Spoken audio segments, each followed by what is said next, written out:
కేసీఆర్ గారి ఆనవాళ్ళు లేకుండా చెరిపేస్తా అని చెప్పి రేవంత్ రెడ్డి అసెంబ్లీ సాక్షిగా చెప్పిండు కదా. అయితే కేసీఆర్ గారి ఆనవాళ్ళు ఎట్లా చెరిపేయాలి అనే అంశం మీద మీటింగ్ ఎక్కడ పెడుతున్నాడు అంటే సచివాలయంలో పెడుతున్నాడు. ఆ సచివాలయం కట్టించింది ఎవరు? కేసీఆర్.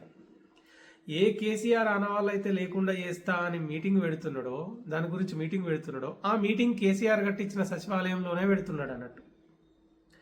కేసీఆర్ ఆనవాళ్ళు లేకుండా చేస్తా దేవుడా నన్ను దీవించు అని చెప్పి యాదగిరి గుట్టకి వెళ్తున్నాడు.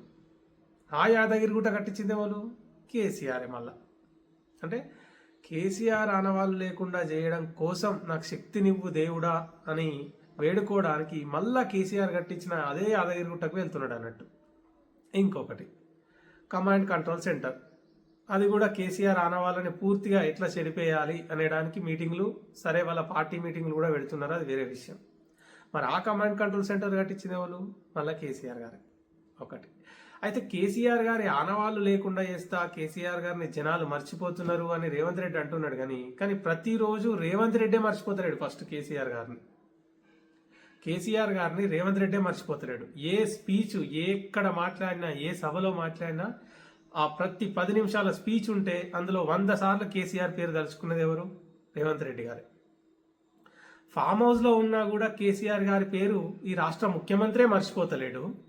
కానీ అధికారంలో ఉన్నా కూడా ఈ రాష్ట్ర ముఖ్యమంత్రి పేరు వాళ్ళ కాంగ్రెస్ పార్టీలో కూడా గుర్తుంటలేదు. ఇదేం విచిత్రమో అర్థమైతలేదు.